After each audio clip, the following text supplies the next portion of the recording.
तूने मेरे प्यार का, यार ने ही लूट लिया घर यार का। अच्छा सिला दिया तूने मेरे प्यार का, हाँ अच्छा सिला दिया तूने मेरे प्यार का। नमस्कार, मैं कमलेश कुमार राय। यह गाना प्रधानमंत्री नरेंद्र मोदी के द्वारा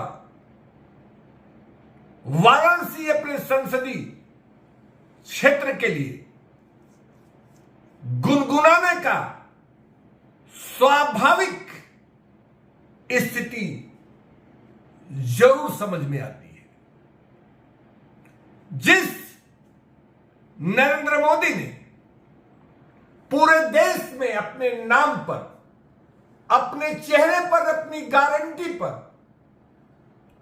वोट मांगा गया, उसकी अपने ही संसदीय क्षेत्र वाराणसी में 2019 की अपेक्षा सिर्फ 1.5 लाख की जो जीत दर्ज कराई गई, उससे तमाम सवाल उठने लाजमी है। यही नहीं, वाराणसी के आसपास के तमाम जिलों में जहां यह कहा जाता है कि प्रधानमंत्री नरेंद्र मोदी के वाराणसी के लड़ने से इन सीटों पर प्रभाव पड़ेगा, वहां भी स्थितियां विपरीत रही। सपा ने अपना झंडा, अपना परचम फहराने में सफलता ले ली। आखिर वाराणसी सहित पूर्वांचल में भाजपा की इस हालात के लिए जिम्मेदार कौन है? यदि हम सिर्फ प्रधानमंत्री नरेंद्र मोदी के संसदीय क्षेत्र वाराणसी की ही बात कर ले, तो क्या इस कमतर जीत हासिल करने के लिए वाराणसी के तमाम जनप्रतिनिधियों की उदासीनता जिम्मेदार है, या फिर वाराणसी के लोगों के द्वारा नरेंद्र मोदी की गारंटी पर विश्वास नहीं किया गया? बेहतरीन मोदी के कार्यकाल के दौरान वाराणसी में किए गए विकास कार्यों को तरजीह नहीं दी गई। यह तमाम ऐसे सवाल हैं जिस पर चिंतन और चर्चा होना स्वाभाविक है। सवाल यह भी है कि मुख्यमंत्री योगी जिम्मेदार हैं, यहां केंद्र में बैठे अमित शाह सरीखे लोगों का, जिनका वाराणसी सहित पूर्वांचल के कार्यों में लगातार हस्तक्षेप की बात की जा रही है, क्या वह इस नाकामी के लिए जिम्मेदार नहीं माने जा सकते? यहां यह बताना जरूरी है कि अभी पिछले दिन ही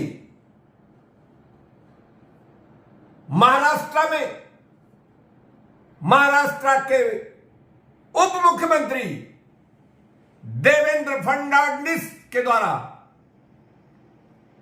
महाराष्ट्र में हार की जिम्मेदारी लेते हुए अपने इस्तीफे की पेशकश कर दी गई है।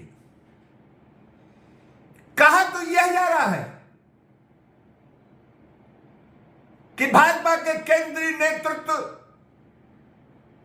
की सोची समझी स्क्रिप्ट के मुताबिक महाराष्ट्र के डिप्टी चीफ मिनिस्टर के द्वारा यह पेशकश की गई है, क्योंकि कहीं पर निगाहें कहीं पर निशाना, यानी कि इसकी स्थितियां उत्तर प्रदेश के मुख्यमंत्री योगी आदित्यनाथ तक जाने की बात कही जा रही है। यानी एक माहौल बनाने की कोशिश की जा रही है कि योगी आदित्यनाथ खुद ब खुद उत्तर प्रदेश में भी महाराष्ट्र की तर्ज पर इस्तीफे की पेशकश कर दे। लेकिन फिर सवाल वही का वही रहता है, क्या केंद्र में बैठे अमित शाह के द्वारा वाराणसी में लगातार किए जा रहे हस्तक्षेप को कम आंका जा सकता है? कहा जाता है कि वाराणसी में महत्वपूर्ण पदों पर अधिकारियों की तैनाती अमित शाह के कहने पर हुआ करती थी। इन कुछ अधिकारियों के द्वारा जनता की समस्याओं के निराकरण, सरकार की नीतियों को जमीन पर उतारने के बजाय भाजपा के आर्थिक साम्राज्य को सुदृढ़ करने के लिए काम किया जा रहा था। वाराणसी में ऐसे राजनेता को, जिनका कोई वास्तविक रूप से जनाधार नहीं माना जाता, उन्हें अमित शाह के दबाव में मंत्रिपरिषद में शामिल कर विधान परिषद का सदस्य बना दिया गया। मुंबई में बैठे एक नेता के कहने पर वाराणसी में एक ऐसे व्यक्ति को मेयर का टिकट दिया गया जिसको भाजपा के ही तमाम लोग जानते पहचानते नहीं थे। कुल मिलाकर चाहे राजभर की पार्टी हो, निषाद पार्टी हो या फिर अपना दल, इनको भी अमित शाह के द्वारा जिस ढंग से तरजीह दी जा रही थी, जिस ढंग से कंधे पर बैठाकर चला जा रहा था, उसका भी नतीजा इस चुनाव में कुछ ठीक देखने को नहीं मिला। ओम प्रकाश राजभर के लड़के घोसी में जहां खुद चुनाव नहीं जीत पाए, वही निषाद पार्टी की भी हालात यही रही। अनुप्रिया पटेल ने मिर्जापुर में किसी ढंग से अपना चुनाव तो जीत लिया, लेकिन इनके दूसरे प्रत्याशी भी चुनाव जीतने में नाकाम रहे। कुल मिलाकर जिस ढंग से वाराणसी के जनप्रतिनिधियों के द्वारा उदासीनता बरती गई, यहां तक कि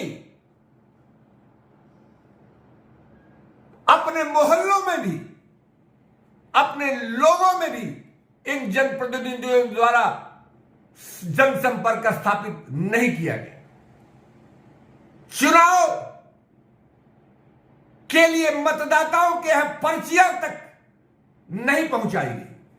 जो हमेशा से यह रिवाज रहा कि भाजपा इस बात के लिए जानी जाती थी कि उसके कार्यकर्ता घर घर जाकर संपर्क कर मतदाताओं को पर्चियां देते थे। मतदान के दिन घरों से लोगों को निकालकर मतदान स्थल तक पहुंचाया जाता था। लेकिन यह कार्य भी इस बार किन परिस्थितियों में, किन उदासीनताओं और लापरवाहियों के चलते वाराणसी के तमाम पदाधिकारियों और जनप्रतिनिधियों के द्वारा नहीं किया गया, इस पर भी विचार करना होगा। उपभोक्ता मंच के लिए आज बस इतना ही। नमस्कार।